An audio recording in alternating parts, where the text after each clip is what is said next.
Amin ya rabbal alamin. Dan mudah-mudahan masuk surga semua. Biasa kalau udah husnul khatimah masuk surga insyaallah. Kemudian Bapak Ibu berdoa kepada Allah untuk kedua orang tua kita, mudah-mudahan Allah tempatkan di tempat terbaik di sisinya yang mendahului kita. Allah kumpulkan bersama orang-orang yang saleh dan insya Allah husnul khatimah juga. Baik Bapak Ibu sekalian yang berbahagia, di malam hari ini berkenaan dengan apa yang telah kita sampaikan beberapa waktu yang lalu terkait dengan keadaan umat muslim hari ini.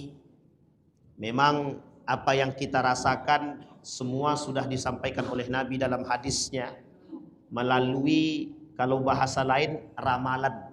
Kalau bahasa kasarnya itu ramalan. Tapi prediksi Nabi, kalau bahasa halusnya prediksi.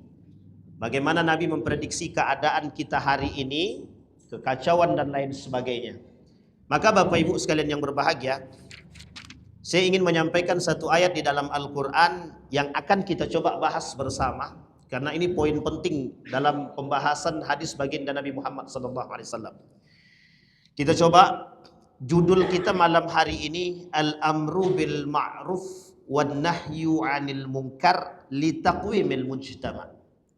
Membentuk karakter, membentuk satu perkumpulan, membentuk satu kelompok masyarakat dengan al-amru bil ma'ruf wan nahyu 'anil munkar. Al-amru bil ma'ruf wan nahyu 'anil munkar. Kita garis bawahi. Al-amru bil ma'ruf artinya adalah mengajak kepada kebaikan. Sementara an-nahyu 'anil munkar menahan diri untuk tidak melakukan kemungkaran. Kata para ulama, ada dua makna dari kalimat yang sederhana an-nahyu 'anil munkar ini. Tapi nanti kita coba lihat dalam makna tafsir tersebut. Malam hari ini saya mengangkat satu judul ini dari kitab Syekh Mutawalli Sya'rawi, guru daripada Ustadz Fajriansah. Jadi para ulama-ulama yang lulusan Mesir mesti kenal dengan Syekh Mutawalli Sya'rawi. Menuliskan kitab judulnya Adabul Islamiyah, Al-Adab Al-Islamiyah fil Quranil Karim. Satu di antara poinnya adalah Al-Amru bil Ma'ruf wan Nahyu 'anil Munkar fi taqwimil mujtama. Dalam membangun karakter masyarakat yang baik butuh dua hal yang disebut dengan Al-Amru bil Ma'ruf wan Nahyu 'anil Munkar. Dalam pemahaman ini, itu sederhana pemahamannya. Yang pertama, tidak hanya Al-Amru bil Ma'ruf, tapi juga ada an-nahyu 'anil munkar. Ini sebagian kalimat sudah pernah saya sampaikan di sini.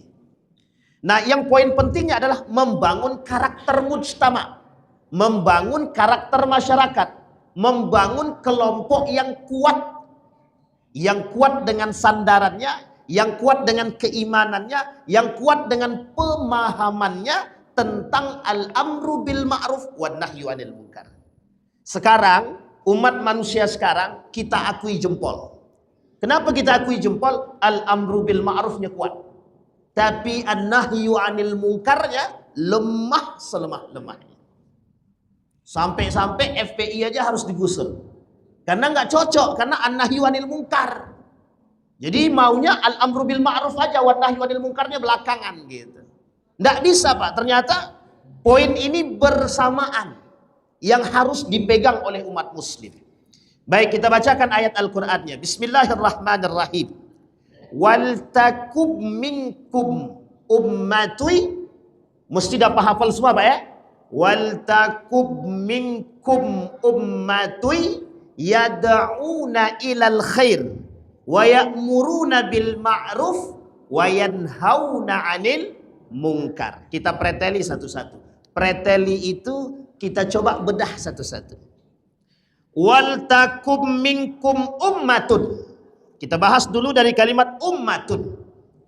Kalimat ummatun ini tutlak ala marratin. Dia kalau dalam bahasa Arab ismul marrah, satu kali saja. Ummatun. Tapi makna ummatun di sini banyak.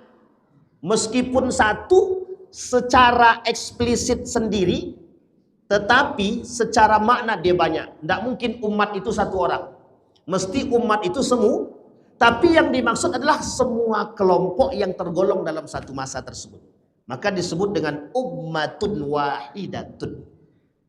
Jadi umat itu apa? Semua golongan. Kita semua ini disebut dengan ummatun wahidatun.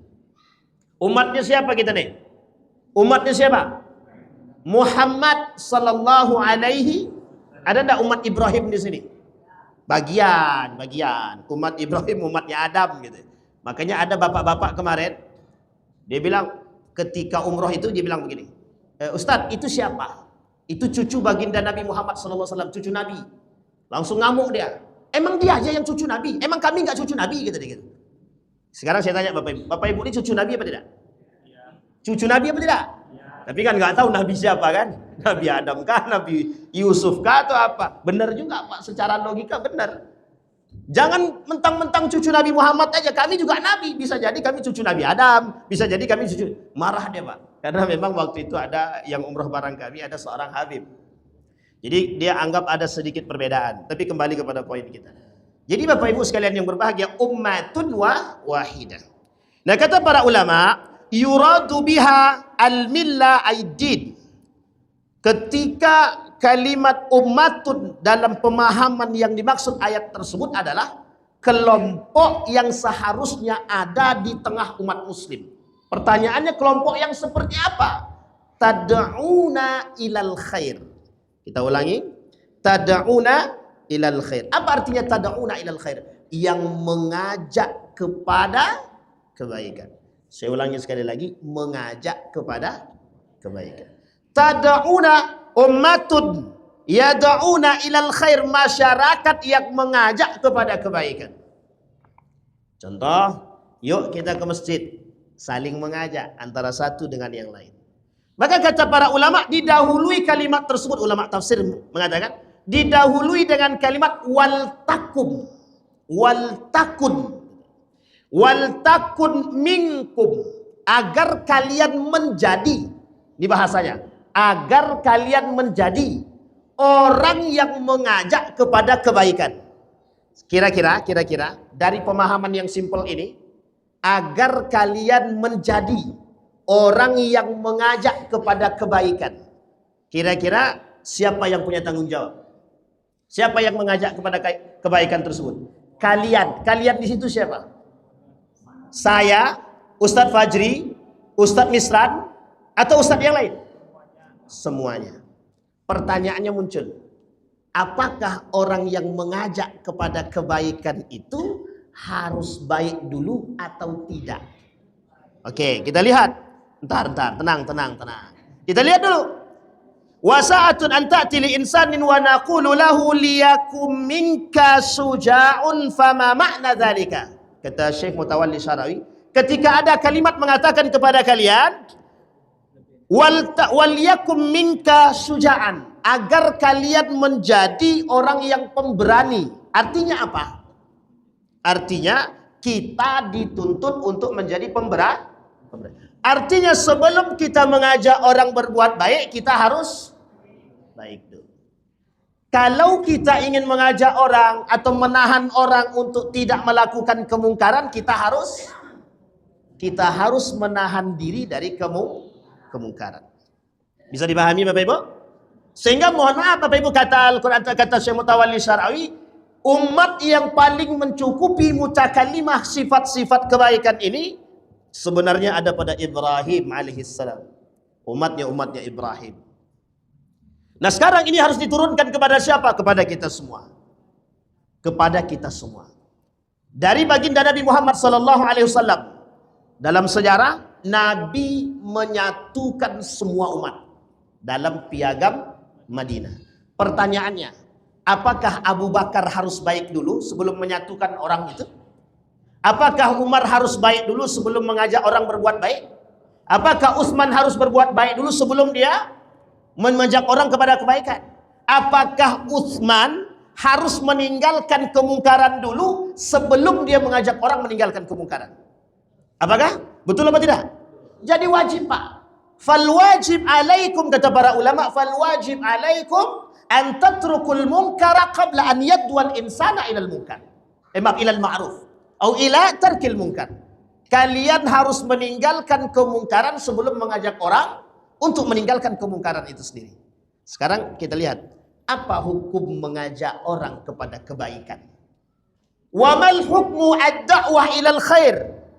Wa mal hukmu ad-da'wah lin-nasi ilal khair? Apa hukum mengajak manusia kepada kebaikan? Kata Syekh Mutawalli Sya'rawi, merujuk kepada makna tersebut wajib. Sekarang saya tanya Bapak Ibu, jawabnya harus jujur. Bapak Ibu sudah mengajak orang kepada kebaikan atau belum? Kok tadi semangat hilang suaranya? Bapak Ibu sudah ngajak orang kepada kebaikan belum? Ada yang ngajak sholat tadi? Ada yang ngajak sedekah? Ada yang ngajak puasa? Oh, sempurna. Cuma ada di jamaah musola hidayah saja. Musola apa? Hidayah, benar. Insyaallah al-hidayah. Tapi pertanyaannya adalah itu baru pada aspek khairnya, ma'rufnya. Ntar masih ada aspek yang lain. Dan 2 poin itu kita. Maka kata Syekh Mutawalli Sya'rawi, wal takum minkum ummatun yad'una khilal khair. Sebelum kalian mengajak orang kepada kebaikan, Anda harus lebih baik dulu. Kenapa demikian? Kabura maqtan 'indallahi an taqulu ma la taf'alun. Khawatir Anda terjebak dalam pemahaman Anda mengajak orang berbuat kebaikan sementara Anda tidak melakukan kebaikan. Anda mencegah orang kepada kemungkaran. Hei bro, jangan minum khamar. Ente minum khamar. Meskipun tidak khamar tapi tua. Ente ngelarang orang main riba tapi ente pakai riba. Ente melarang orang berbuat zalim tapi ente mohon maaf ngambil hak orang. Tidak ada yang korupsi tapi dia korupsi. Sama Pak. Ini pernah kejadian. Ada salah seorang ambasador koruptor, ambasador korupsi. Rupanya dia pula yang korupsi. Dia ambasador. Ambasador Pak, maksudnya ambasador itu menjadi orang yang menyampaikan syiar. Fotonya dipajang, tidak boleh korupsi, jangan ada korupsi. Rupanya dia tersandung korupsi. Masih ingat kasus itu? Masih ingat Bapak Ibu siapa orangnya? Tidak usah disebutkan. Kalau sebut bahaya itu. Nah baik. Antakunu jami'an ummatun tad'u ilal khair. Kalimat ummatun tadi semua umat manusia ini, orang-orang baik ini harus mengajak orang lain kepada kebaikan. Bapak Ibu tahu apa esensi makna tersebut? Esensinya begini. Kalau cuma satu orang yang mengajak kepada kebaikan, berarti yang baik cuma satu orang. Kalau cuma yang mengajak kebaikan itu cuma satu orang, berarti yang baik itu cuma. Karena sesungguhnya esensi kebaikan itu adalah mengajak kepada kebaikan, kata Syekh Mutawalli Sya'rawi. Dia bisa dikatakan baik kalau dia ngajak orang berbuat baik. Kalau dia tak berani ngajak orang berbuat baik, dia belum baik. Ada enggak orang yang baiknya personal aja Pak Ustaz? Kalau dia tidak perhatian kepada orang, kata Syekh Mutawalli Sya'rawi, itu tidak baik dia. Makanya pemahamannya begitu. Jadi tidak bisa dikatakan baik kalau tidak mengajak kepada kebaikan. Nah, ini poin pentingnya di situ dan beratnya di situ. Sehingga kemudian kata wa ba'dul ulama yara anna hadzal qaul. Sebagian para ulama melihat maknanya adalah antakunu minkum jama'atun ya'muruna bil ma'ruf wa yanha 'anil munkar. Kalian semua umat-umat yang mengajak kepada kebaikan, 2 hal. Kebaikan itu 2 hal. 1 al-amru bil ma'ruf, yang kedua an-nahyu 'anil munkar. Apa maksud al-amru bil ma'ruf? Anda memerintahkan orang untuk melakukan al-amru bil ma'ruf, perbuatan-perbuatan yang ma'ruf. Apa perbuatan yang ma'ruf itu? Akhlakul karim. Sekarang Bapak Ibu mesti sudah banyak membahas tentang akhlak-akhlak. Dari hadis Nabi, dari contoh Nabi, dari sirah nabawiyah. Mesti banyak Pak. Dan kita ambil daripada cerita para sahabat akhlakul karimah. Nabi sidik, amanah, tabligh fatanah. Nabi orangnya jujur. Nabi lemah lembut, latif fil kalam. Pertanyaannya, apakah kita sudah selembut Nabi? Kan belum. Apa kita sudah sejujur Nabi? Belum. Pertanyaannya adalah yang dicari Allah itu prosesnya atau hasilnya? Jadi Bapak Ibu, dalam ayat ini menggunakan kalimatnya fi'lun mudhari'un. Artinya selalu berproses untuk menjadi lebih.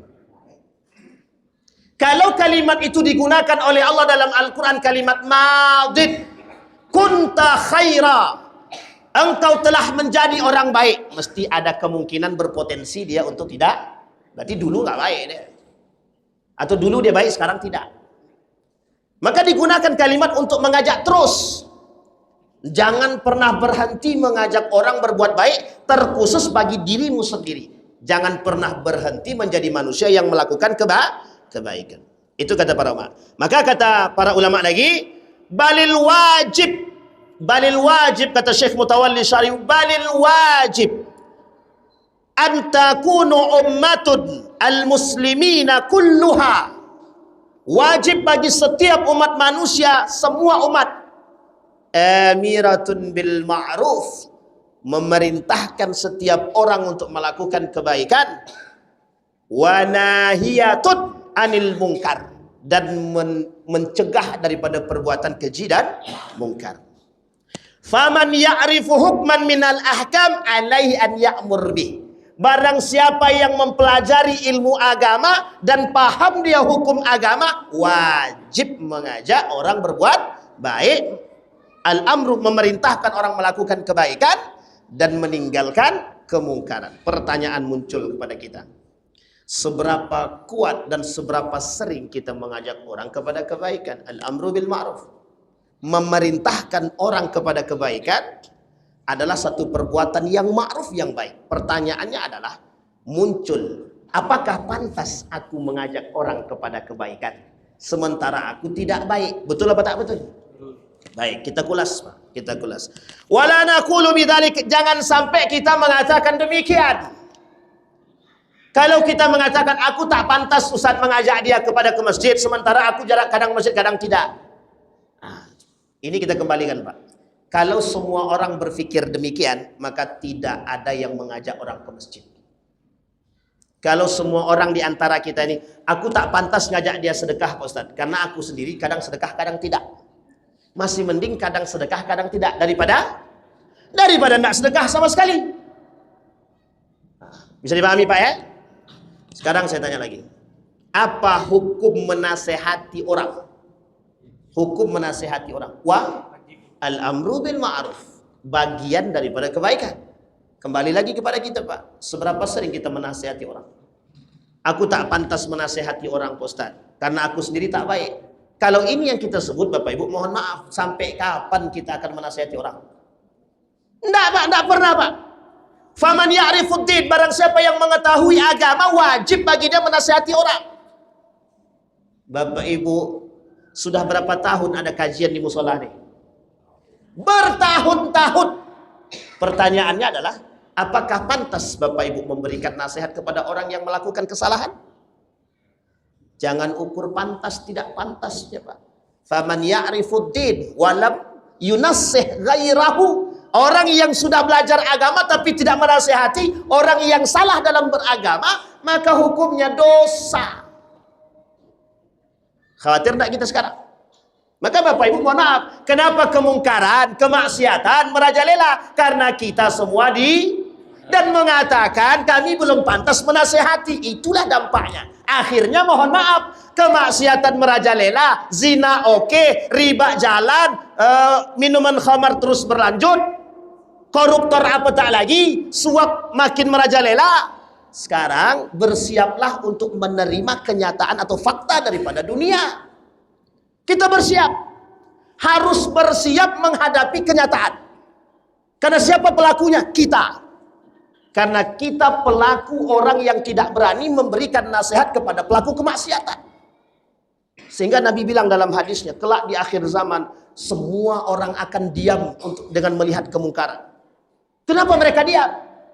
Karena mereka mengatakan, kalau kami mengatakan kepada mereka, menasihati mereka, kalau kami mengatakan kepada mereka tinggalkan kemungkaran, mereka akan mengatakan kepada kami, siapa Anda?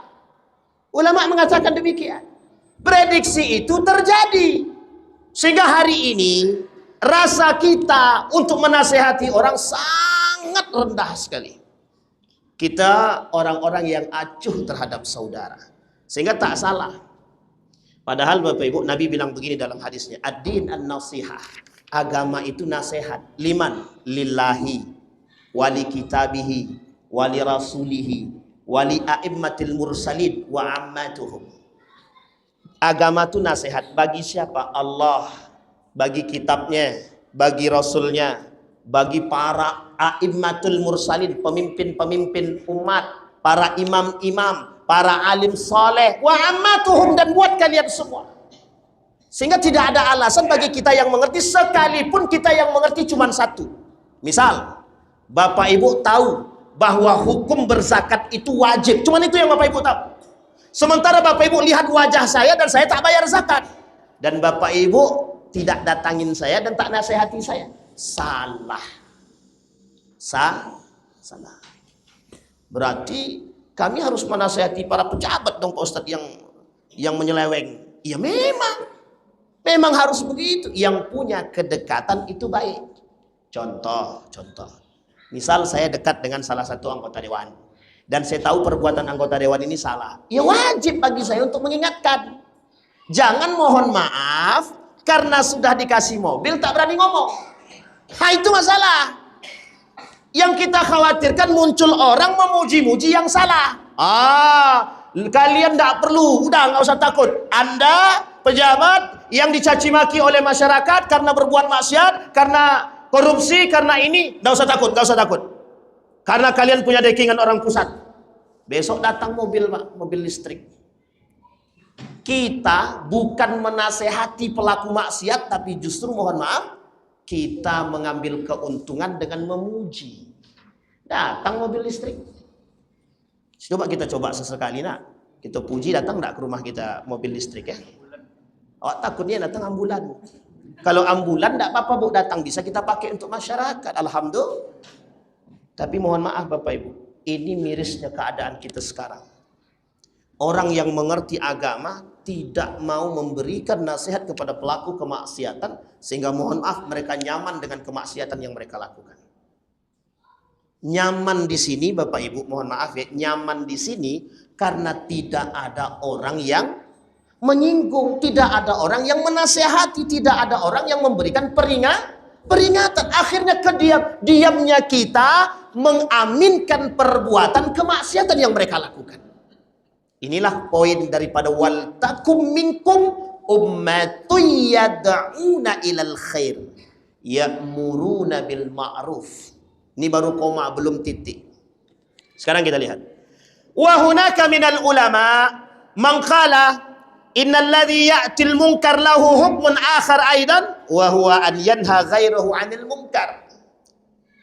Ay annal insan al mu'min matalibun bi amrain.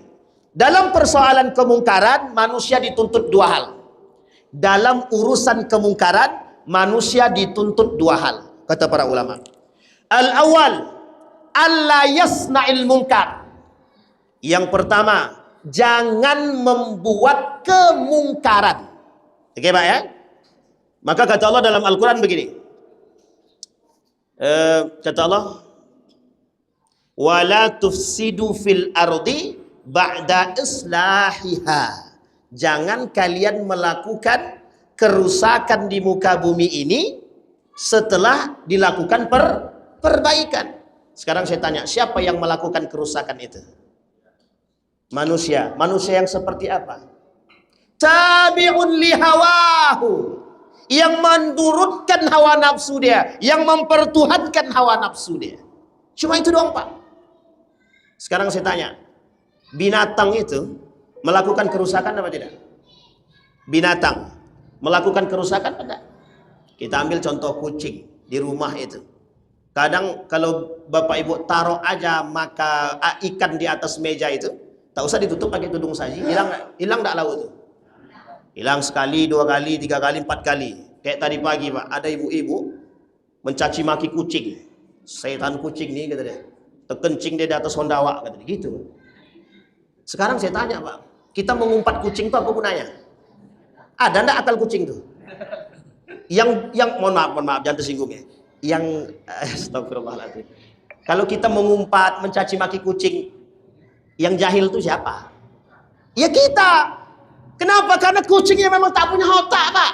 Sejak kapan kucing punya akal? Artinya mohon maaf, Pak, kalau ada manusia diberikan akal, justru melakukan kerusakan, apa bedanya dengan kucing? Nggak ada, Pak. Justru dia lebih berbahaya daripada kucing. Kucing tak ada akalnya. Sampai kiamat pun tidak akan Allah kasih akal kucing untuk berpikir. Tapi manusia dikasih akal untuk berpikir. Ini yang disebut Allah dalam Al-Quran. Balhum adal. Tapi mereka lebih berbahaya daripada binatang. Kenapa? Ada dua hal, Pak. Satu, akalnya tidak digunakan. Dua, hawa nafsunya diperturutkan. Jadi, Pak, lebih berbahaya daripada binatang. Binatang berbuat karena tidak punya otak. Manusia berbuat, mohon maaf, turutan hawa nafsu yang kemudian merendahkan akal dan iman. Na'udzubillahi tsumma na'udzubillah. Wal takum minkum ummati yad'una ilal khair, ya'muruna bil ma'ruf wa yanhauna 'anil. Sekarang kita lihat. Yang pertama kata para ulama yang dituntut dari kita umat itu, satu, alla yasna'il munkar. Jangan melakukan kemungkaran. Makanya saya tanya, siapa orang yang melakukan kemungkaran itu? Yang memperturutkan hawa nafsu. Orang yang dendam, orang yang sakit hati, orang yang tidak puas, orang yang dengki, orang yang iri hati, orang yang hasad, orang yang hasut sama, orang yang suka gibah sama tuh. Kan poinnya sama semua. Dorongan hawa nafsu. Artinya kita dilarang melakukan kemungkaran. Kalau kita berbicara sekarang begini, mengapa ada orang membunuh? Apakah kita langsung main hakim aja? Umar bin Khattab ketika melihat ada orang yang membunuh, dia cari tahu dulu, Pak, mengapa dia membunuh. Sama halnya ketika ada maling, pada masa Umar bin Khattab menjadi seorang khalifah, ada orang yang maling. Ketika maling ditanya sama Umar bin Khattab, kenapa ente maling? Kata dia, kami maling.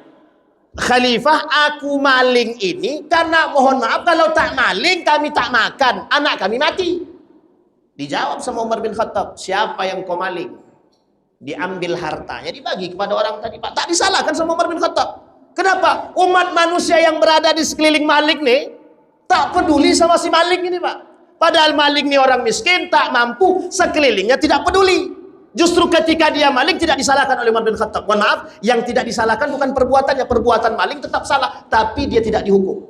Kenapa tidak dihukum?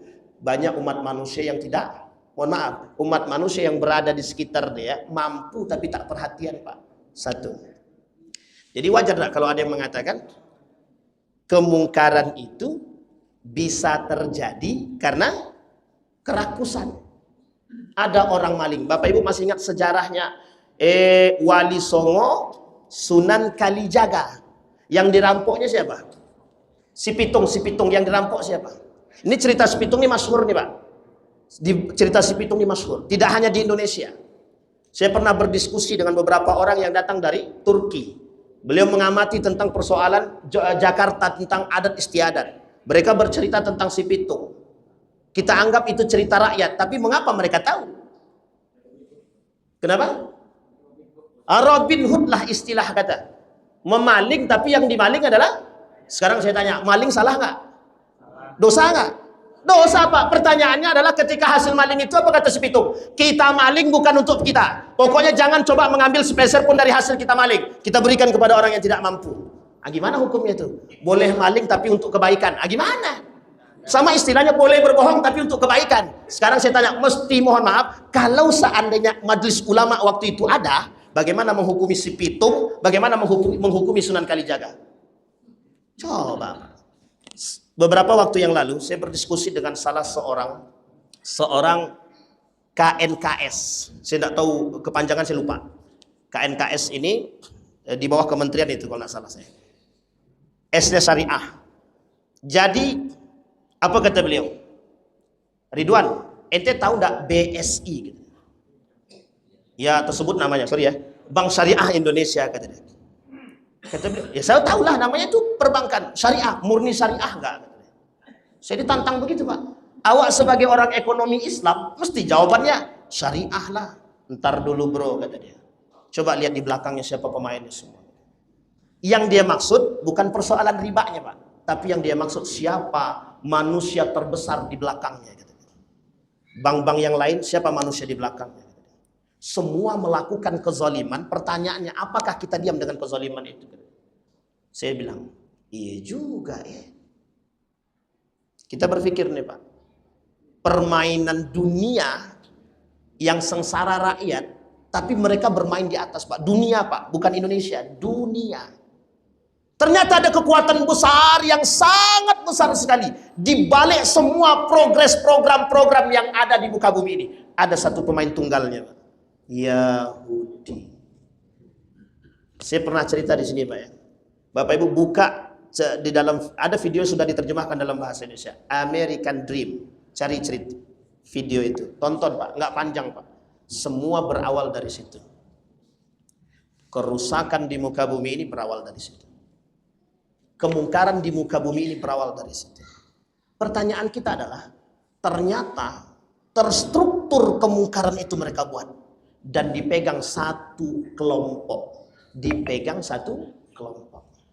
Artinya Pak, kita hari ini kemungkaran yang kita lawan bukan kemungkaran perkampungan, bukan perkampungan provinsi, bukan. Global Pak, internasional. Makanya istilah guru saya, riba yang kita tampung sekarang nih bukan riba biasa, riba internasional. Namanya riba global. Ini istilah tadi, makanya kalau ada orang yang mengatakan bank syariah itu tidak 100% syariah. Tapi Bapak Ibu, saya lurusin dulu. Sebelum Bapak Ibu salah paham. Sekalipun tidak 100% syariah. Sekarang saya tanya, apa hukumnya proses menuju syariah? Lebih baik mana, berproses menuju syariah atau tidak syariah sama sekali? Ada yang mengatakan begini, umat muslim, lebih baik kami ke konvensional sekalian daripada pura-pura syariah. Gitu. Sekarang, apa gunanya Majelis Ulama Indonesia kalau kita tak percaya dalam proses mereka?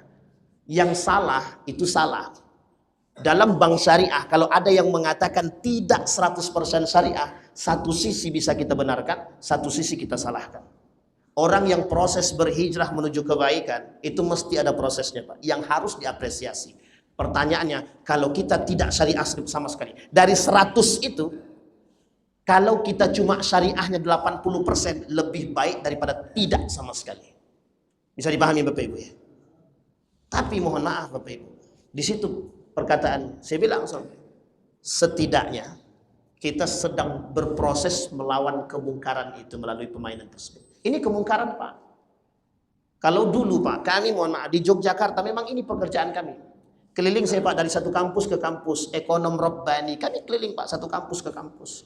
Hanya untuk mengatakan pemikiran ini loh, perang pemikiran kita sekarang dalam bidang ekonomi kita sekarang sedang digini. Semua kita kasih tahu Pak, mahasiswa kita kasih tahu. Biar mereka berpikir. Coba Bapak Ibu bayangkan, pedagang kaki lima sekarang hidup apa mati? Pedagang kaki lima sekarang hidup atau mati? Ngos-ngosan Pak, empot-empotan. Yang hidup siapa?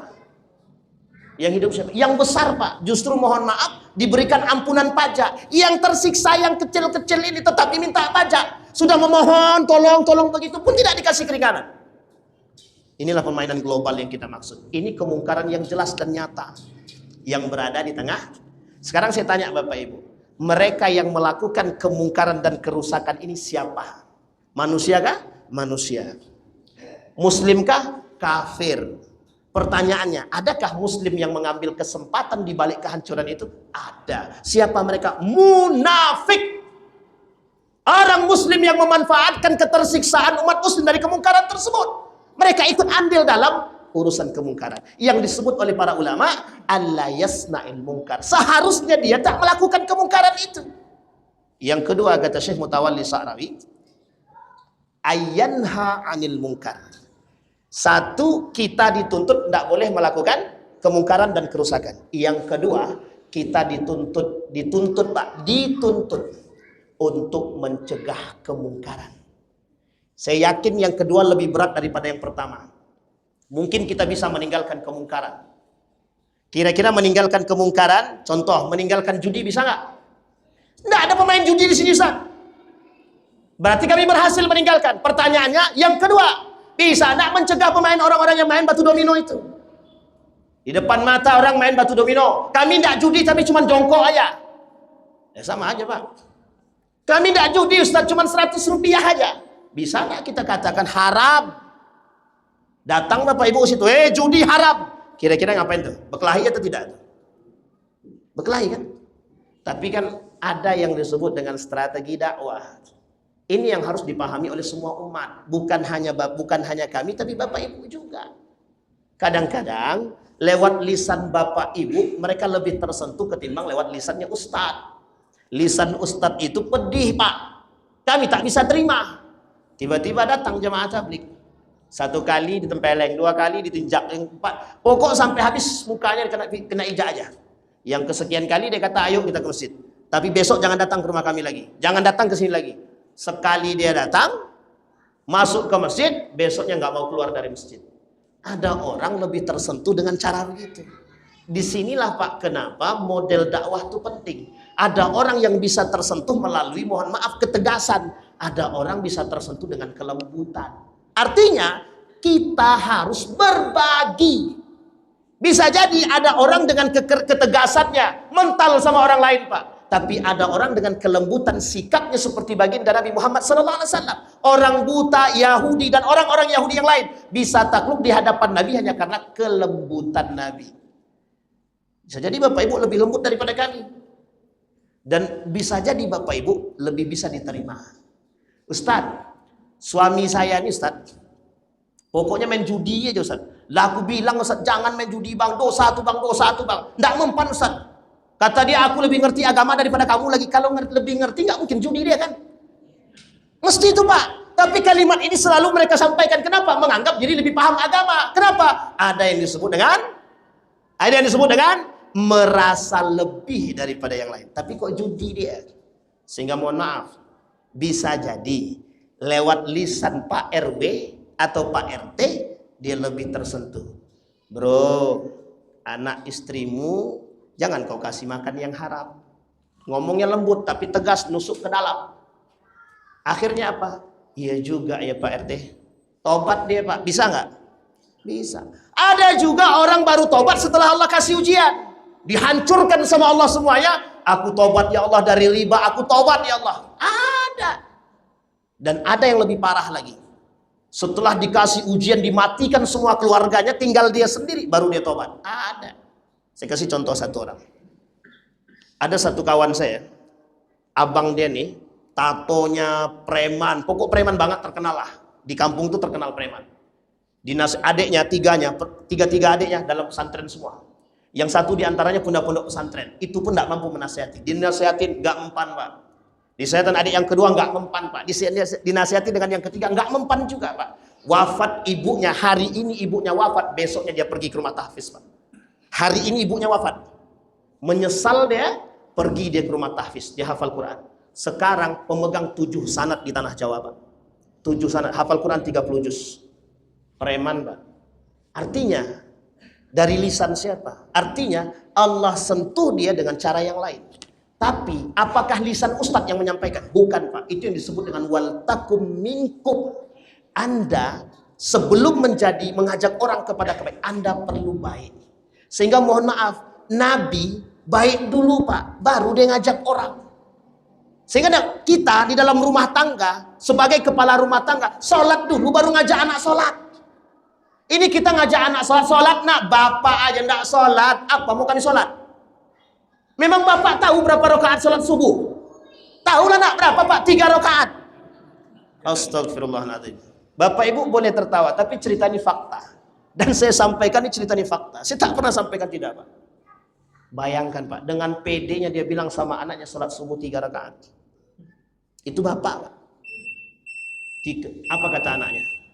Ayah, salah ya. Sholat subuh itu 2 rakaat. Tahulah aku lagi. Coba bayangkan. Astagfirullahaladzim. Baik Pak. Ini yang makanya saya bilang suami istri jangan berkelahi gara-gara perbedaan ya. Tapi kalau perbedaannya sholat subuh 2 rakaat, 3 rakaat, berkelahi pun tak masalah tuh Pak. Kalau ada yang bilang sholat subuh 3 rakaat keras kepala dia Pak, suruh datang ke sini Pak. Kalau dia katakan wajib 3 rakaat, ini yang sesat kita nih Pak sekarang nih. Sampai sini paham Bapak Ibu ya? Baik. Maka poin yang paling berat itu yang kedua. An-yanha 'anil munkar. Ini Pak poin yang paling berat. Apa katanya? Mengajak, menahan orang atau melarang orang lain, diri kita sendiri dan orang lain untuk tidak melakukan kemungkaran. Mencegah itu sulit Pak. Mencegah itu sulit. Karena itulah antara al-amru bil ma'ruf dan nahyu 'anil munkar ini posisi pahalanya pun berbeda. Kenapa berbeda? Karena yang an-nahyu 'anil munkar ini sedikit sekali yang berbuat, tapi al-amru bil ma'ruf banyak sekali yang bisa buat. Sampai dikatakan sama Nabi dalam hadisnya, kelak di akhir zaman kata Nabi, banyak orang bisa berbuat al-amru bil ma'ruf, sedikit yang bisa an-nahyu 'anil munkar. Kita ambil contoh. Ini contoh nyata Pak. Menurut Bapak, yang saya sampaikan ini keras atau tidak? Keras atau tegas? Sekarang saya tanya, apa semua masjid mau? Apa masalah? Ada yang disebut dengan an-nahyu 'anil munkar, itu tak semua berani untuk menyampaikan secara vulgar. Padahal Pak, wajib bagi kita menyampaikan secara terang-terangan an-nahyu 'anil munkar. Kenapa demikian? Karena banyak sekali yang tidak tahu an-nahyu 'anil munkar, itu banyak yang nggak tahu. Dikira menyakiti orang itu biasa. Akhirnya banyak yang melakukan perbuatan tersebut. Dikira riba itu tidak semuanya dosa, masih ada yang biasa. Dikira mencaci maki orang itu biasa. Dikira mengkafirkan orang itu biasa. Dikira menganggap orang lain, menganggap diri sendiri lebih baik itu biasa. Akhirnya yang terjadi apa? Itulah al-munkar di tengah kita. Kalau seandainya mereka semua main suap Ustaz, kita wajib main suap. Itu dalil siapa? Siapa yang buat dalil? Lawan kita sesama muslim Pak. Kira-kira ini kemungkaran yang tersembunyi atau kemungkaran yang harus kita lawan? Pemahaman seperti ini yang merusak. Sehingga mohon maaf kita Pak, mohon maaf, menganggap sesuatu yang diharamkan oleh Allah itu dihalalkan pada poin tertentu. Tidak. Allah tak pernah halalkan babi dalam kondisi terjepit. Tidak. Ingat Bapak Ibu, Allah tidak pernah menghalalkan babi dalam kondisi terjepit. Orang yang memakan babi dalam keadaan terjepit bukan dihalalkan. Ingat kalimat ini, bukan dihalalkan, tapi dimaklumkan kondisinya. Dimaklumkan, bukan dihalalkan. Kalau dihalalkan berubah hukum. Apa mungkin Allah merubah hukum dari halal jadi haram, dari haram jadi halal? Nggak mungkin Pak. Yang harus kita pahami dengan akal kita. Artinya adalah Allah memberikan kita keluasan dalam kondisi terjepit, sehingga dalam kondisi itu Anda bisa melakukan sesuatu yang tadinya haram, dimaklumkan untuk dilakukan. Itu pun terikat dengan kondisi. Ada yang bertanya sama saya begini, Ustadz, menurut Ustadz bagaimana, apa hukumnya para kontraktor itu main tender itu suap? Karena Ustadz, saya nih Ustadz, kalau tidak main tender, kalau tidak main suap, kami tak akan dapat tender itu Ustaz. Gimana Bapak Ibu jawab? Halal itu haram? Nggak bisa pula kita jawab halal itu Pak, main aja tuh hak Bapak. Nggak bisa. Semua pemain itu bagaimana? Sekarang saya tanya sama beliau, Bapak, kalau Bapak tidak ikut main, Bapak mati apa tak mati? Dijawab sama dia, ya nggak mati lah Ustaz, tinggalkan semua. Ada kondisi terjepit. Kadang-kadang mohon maaf Pak, kita anggap kondisi terjepit itu sekarang ini terjepit kita deh. Kalau kita sekarang terjepit dalam jepitan global Yahudi, betul, maka kita harus melawan itu. Tapi yang kita lawan harus Yahudi Pak, bukan Muslim. Ini poin penting kita. Maka Bapak Ibu sekalian yang berbahagia, poin yang tadi kita sampaikan adalah jangan dengan perbuatan yang sederhana tersebut kita justru menghalalkan kemungkaran. Kita harus mencegah. Nah, yang menjadi masalah, kadang-kadang kemungkaran itu terjadi di tengah keluarga kita, yang oleh sebagian orang menutupi kemungkaran itu. Dan ada sebagian orang mencari dalil untuk membenarkan kemungkaran itu, hanya ingin diri dia selamat. Boleh apa tak boleh? Tidak boleh Pak, tidak boleh. Apapun kemungkaran yang kita lakukan, tidak ada dalil untuk membenarkan kecuali, ini kita ambil contoh dalam Islam, tapi ya saya bahas dalam Islam. Ada orang menjaga kehormatan diri dia, menjaga diri dia dari maling, tak sengaja maling itu mati. Apakah dia? Tidak berdosa. Kenapa? Karena dia menjaga diri dia. Tapi ada tapinya. Jangan seutuhnya dibawa dalam undang-undang. Tergantung pada tempat masing-masing. Ada yang juga sejalan dengan agama, ada yang bertolak belakang. Dalam konteks itu, apakah membunuh hukumnya halal? Tidak. Tapi kalau tak sengaja terbunuh, orang tersebut tidak bersalah dalam agama. Bisa dipahami Pak ya? Bapak Ibu sedang jalan, tiba-tiba datang begal. Tiba-tiba bapak karena dikeroyok oleh begal, ambil pisau, karena bawa pisau, tak sengaja orang tersebut mati. Artinya Bapak Ibu jaga diri. Apa hukum menjaga kehormatan? Apa hukum menjaga harta? Apa hukum menjaga diri? Wajib. Ini poin yang dimaklumkan. Poin yang dimaklumkan. Di belakang daripada itu, dalam posisi yang terbuka, yang terlepas, kita haram membunuh manusia. Al-qatlu bil qatli. Kalau Anda membunuh, maka Anda harus dibunuh dalam agama. Makanya ini yang disebut dengan qisas. Wal hurumatu qisas. Bisa dipahami Bapak Ibu? Baik. Kita lanjutkan, kalau kita diberikan umur yang panjang dan kita ketemu lagi, kita lanjutkan pada poin pemahaman tersebut. Mudah-mudahan bisa menambah semangat kita untuk bisa istiqamah dalam mencegah perbuatan keji dan mungkar dengan berbagai macam cara yang kita semua punya cara masing-masing untuk mencegahnya. Bapak Ibu, saya mengajak, jangan sendiri-sendiri. Cegahlah kemungkaran itu dengan bersama. Insya Allah kalau bersama kita kuat Pak. Kalau sendiri-sendiri, jadi nyuruh orang lain mati itu namanya Pak. Jadi lemah kita kalau sendiri. Tapi kalau kita kuat bersama, insya Allah. Fa'tabiru ya ulil absar la'allakum tuflihun. Assalamualaikum warahmatullahi wabarakatuh.